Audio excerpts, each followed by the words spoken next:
as I talk to people, I'm finding more and more people that are really just getting, burned out with this pandemic as it continues on. And even if they're not working full time from home, a lot of these concepts and topics still probably relate to you. Personally, I do go into the office once or twice a week, so I can't say I'm completely from home. But as I was putting this episode together and doing some research, it still hit home. So if you're working out of the house or being working from home, I think you'll find that we all are experiencing a lot of burnout right now. In fact, that there's reports that are saying 69% of employees right now are experiencing high levels of burnout. And this is 20% higher than it was just a couple months ago when they were surveying employees. So that's pretty scary to think of. Over two-thirds of the people that you could talk to, meet, interact with, your coworkers, your neighbors, are experiencing high levels of burnout. And the other thing that is very interesting with it is 55% of employees are saying because of burnout, they've been considered quitting their jobs, finding a different job, making a career change. And so, if we don't do something to help out employees, to help out each other, to deal with the burnout that we're feeling ourselves, I think we're going to have, just a lot of mental issues. And so it's a very important topic that I want to share with you today. And so, you're thinking, okay, how would you know if I'm having burnout, or how would I know if somebody's having burnout? So let's start with, you think of, well, maybe you're doing okay when you're on the phone with your teammates, with other employers, with your friends.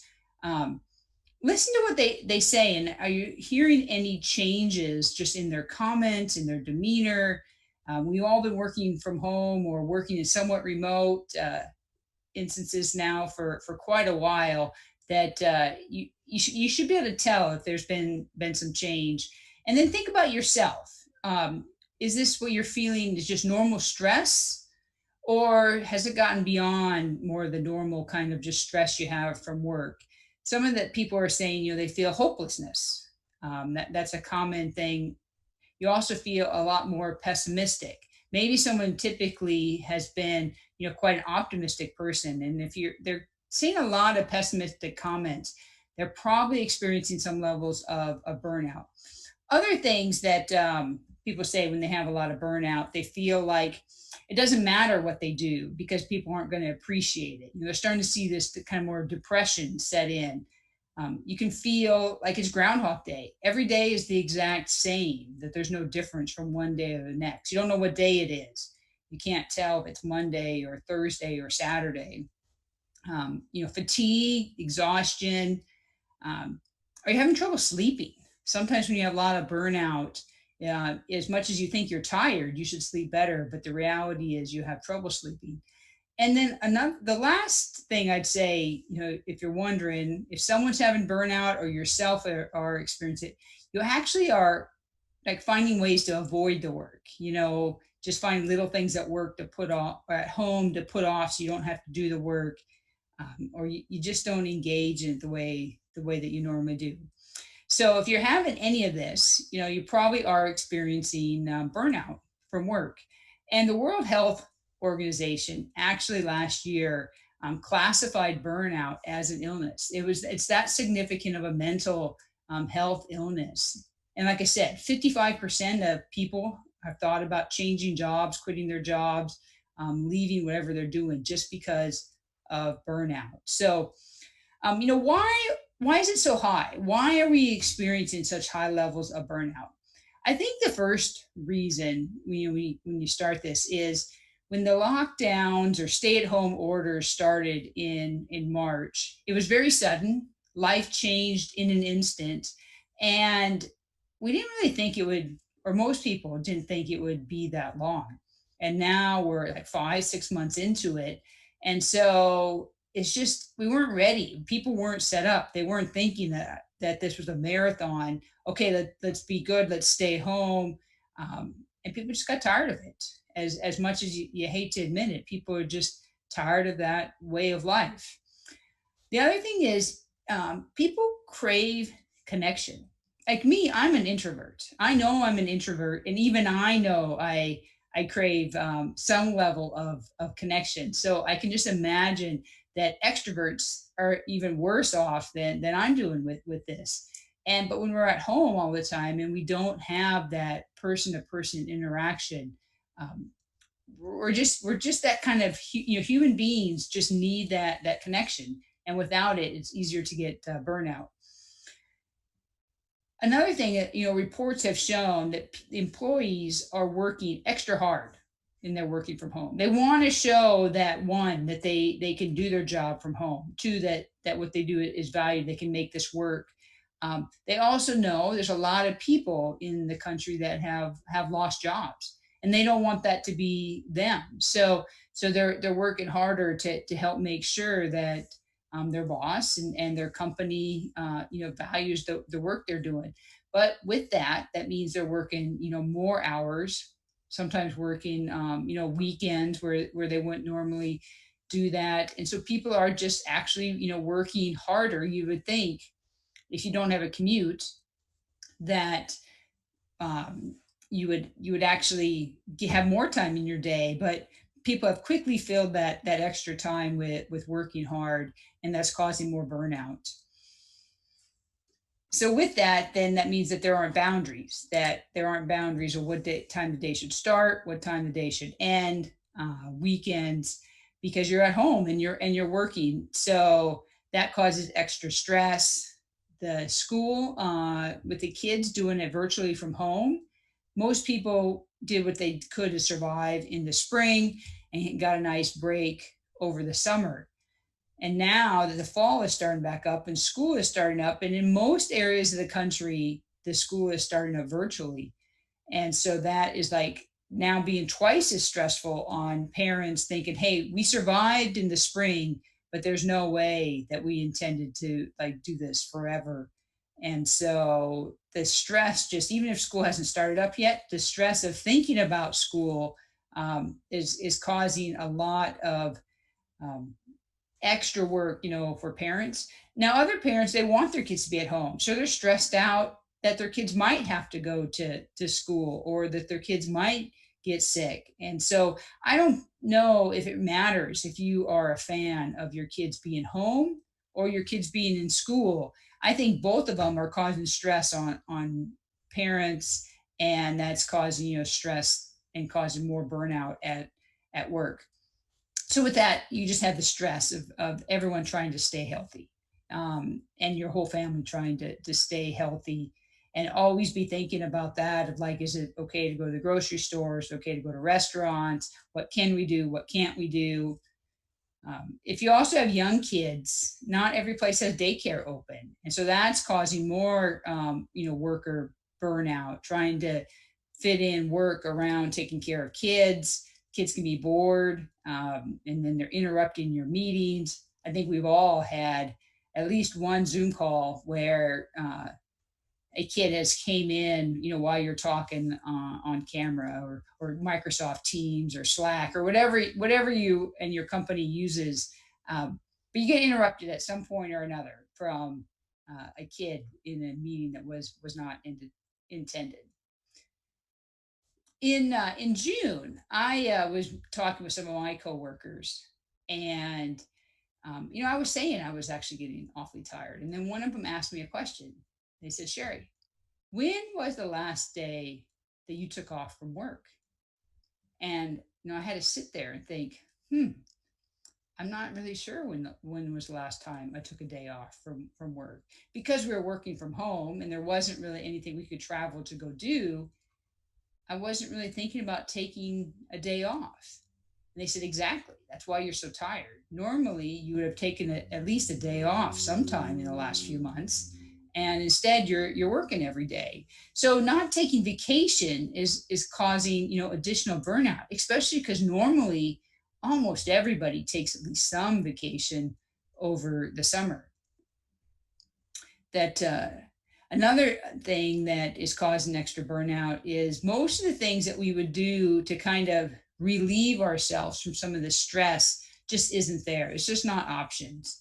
Or if you're doing it, you're doing it in a stressful environment. So simple things like shopping, entertainment, going to the movies, going to a concert, it's just not part of our everyday life anymore. So a lot of the times the stores are open, but you kind of rush in, grab a few things, and get back out. It's not the stress reliever that it usually was. The last things I think that causes so much burnout is one, there's no end in sight, right? We don't know when this is going to be, and when you can't plan, I think that's hard for people. So they have no control. There's just this lack of control of what's going on, and I've had a lot of conversations with my college son about that, especially as preparing him to go back to school, and we don't know exactly what's going to happen with college swimming or the Olympic trials next year, and just trying to help him cope with, hey, we just have to adapt, whatever that is. We can't control it, so it is what it is, and we'll do as best we can. Just know what your goals are and keep working towards them.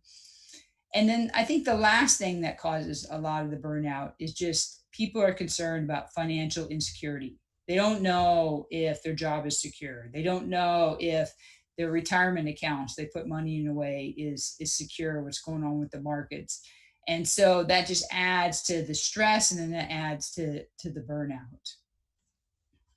But luckily, there are things that you can do to help with this. It's not that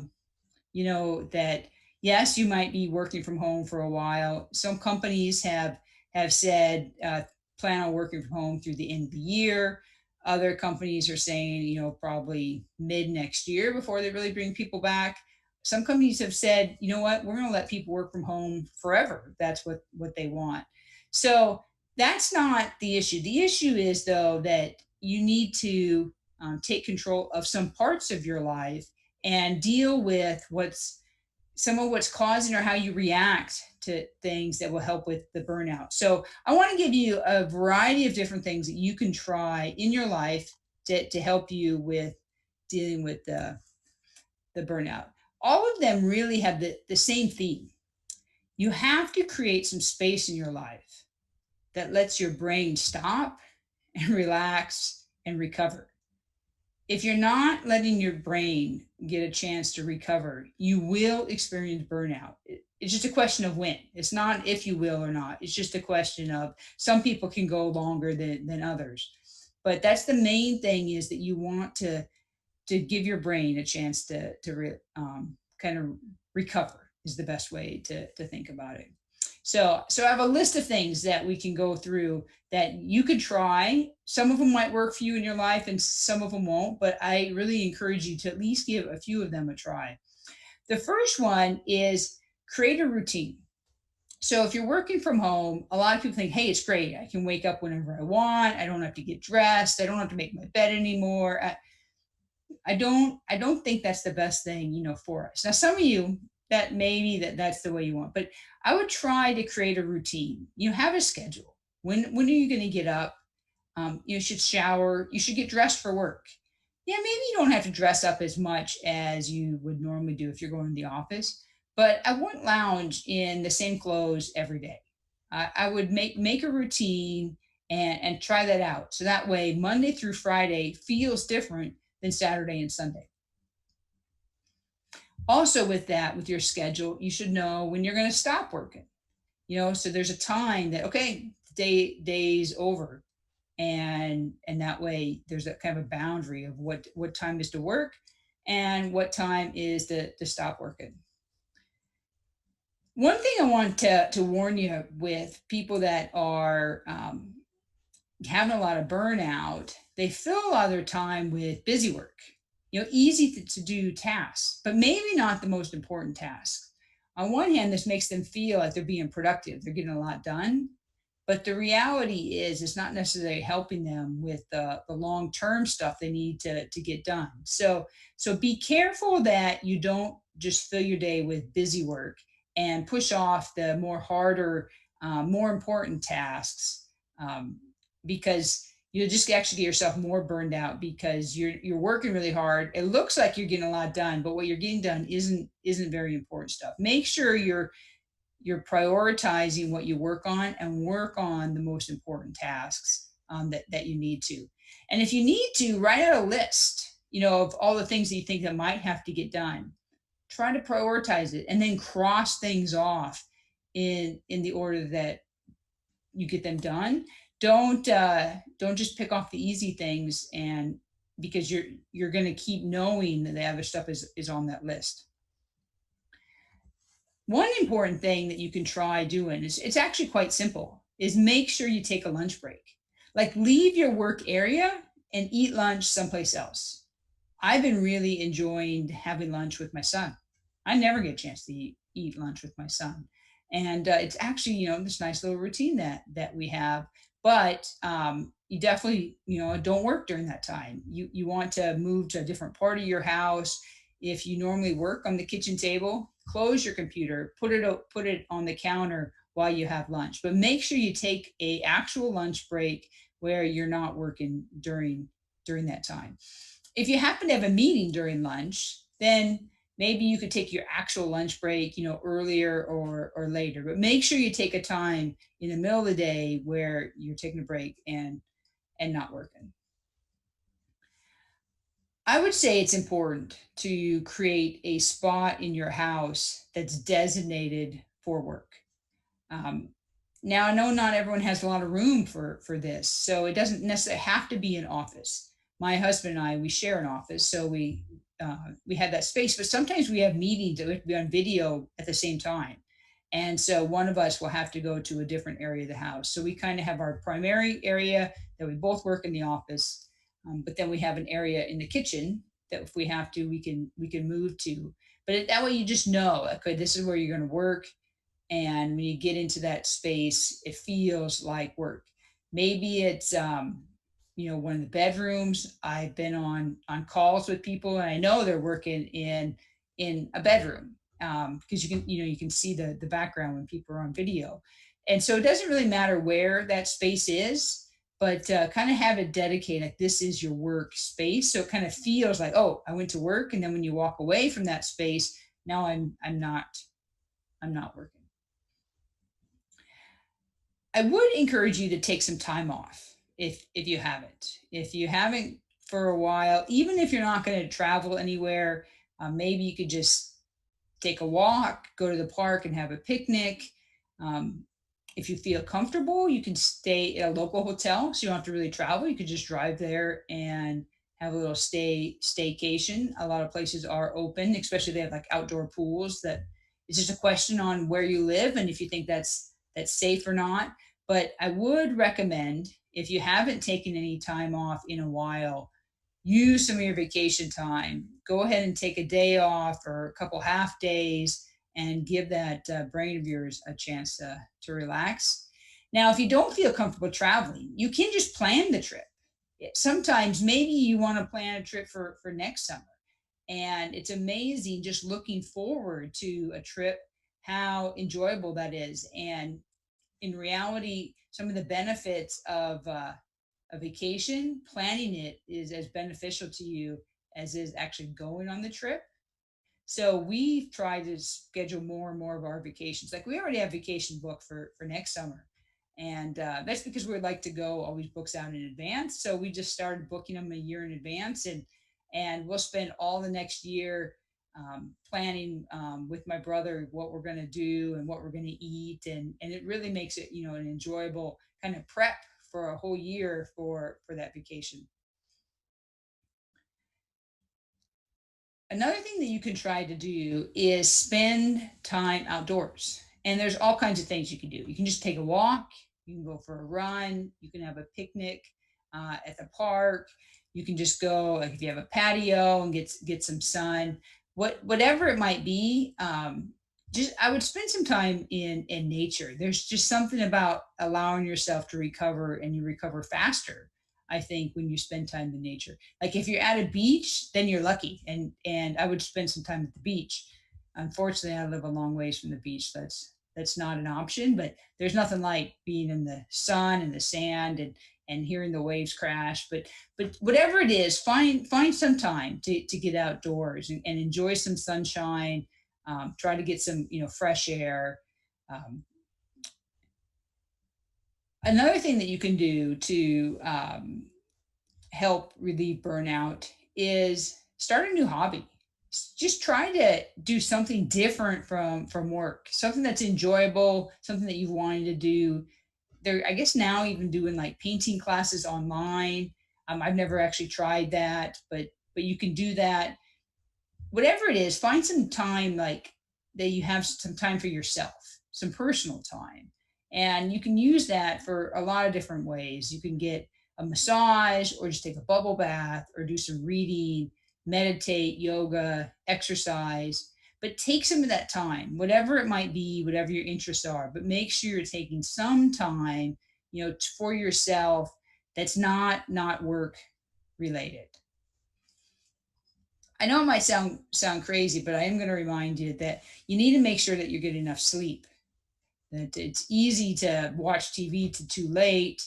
That we get up early, we go. Make sure that you are getting some sleep. One interesting suggestion that someone told me just recently. I haven't actually tried it, but I started this list with having a schedule, get ready for your day. Well, they suggested at the end of the day that you change clothes. Kind of like if you were going to the office, so you dress up a little bit and then you come home and you put on some more comfortable clothes. So they suggested when you're at the end of your day, even though you're working from home, change clothes, put on some more comfortable clothes. And then that way your body has that sense that, oh, I'm done working. I'm now hanging out for the rest of the day at home with my family. And so try it. I have not tried it myself, but it was an interesting suggestion that I thought I should put on the list. If you're really getting a lot of stress and burnout from work, I would suggest that you have a conversation with your boss and make sure you clarify expectations. Do they expect you to work as many hours as you're doing? Are you doing things that really don't need to be done? Does your boss know if you have kids at home or school or whatever that might be? But have a conversation and set those expectations, so that way you can deal with kind of whatever you might need. Like maybe you need to work from 6 to 9, and then you're going to take a couple-hour break each day to deal with your kids and their school, and then you're going to work from 2 to 5, and then you're going to have dinner, and then you're going to work after the kids go to bed. But you have to work that out in advance, with your boss. So make sure that you do that. Another way to relieve stress is a lot is being done on video, and a lot of people don't like to be on video. So I would say take a look around your house and make sure the area that you're working is appropriate for video. That you're dressed like you want to be on video.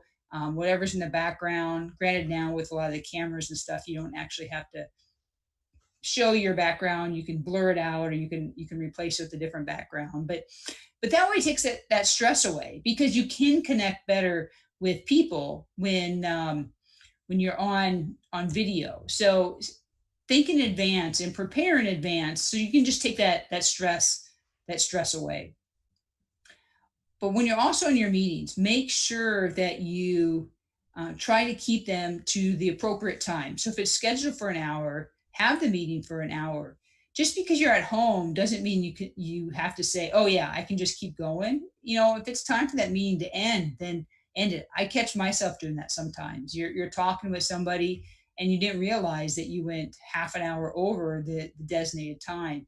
Versus if I was in the office, I would have stopped it, because I would have wanted to drive home and be able to start cooking or something like that. So make sure that you're using your time, appropriately, and setting those boundaries as if you were in the office. Have a remote work accountability partner. So talk with somebody else that's working remotely, and help make sure that you're keeping each other accountable to having those boundaries, that you're taking care of yourself, that you touch base on a regular. Maybe some people weekly is good. Some people might need a daily 5-minute talk with somebody. But have an accountability partner, just like you would for any of your other goals and objectives. The last couple of things I'm going to leave you with is one, don't work on the weekends if you don't have to. Set that boundary, use some of that time for yourself. The second thing is at the end of the day, whenever you decide whatever that time is that you're done working, make sure you close your laptop. Use that as a signal that, oh, I'm done working and I'm not going to open my laptop up again until the next day. And so don't be constantly, oh, just checking my email because I can, because I'm home. Really have an end to your day. Try to simulate, oh, this is like my driving home. And then the last thing is, if you're really having problems, I do recommend that you look into therapy. And if you need help, make sure that you go and get it, and get the professional help that can help you out if you're having that much burnout, because this is a serious thing. It's going to go on for a while, and hopefully that you could incorporate one or two of these techniques, into your life that can help with the burnout that you might be having. My message to you really is, we can only be ourselves. And by embracing, myself, I've had the courage to be seen. I've transformed my life. The more courage that I have, the more enjoyable that my life becomes. And hopefully, by sharing some of this with you, that you can have the same in your life. I invite you to check out my website, couragebeseen.com. You can find more about me and my coaching program there. And there's links to my email. I encourage you to follow me on Instagram and Facebook. I post daily motivational quotes there. Subscribe to this podcast, then you'll get an update and you won't miss any of the future episodes. So thanks for listening, and I hope to talk to you again soon.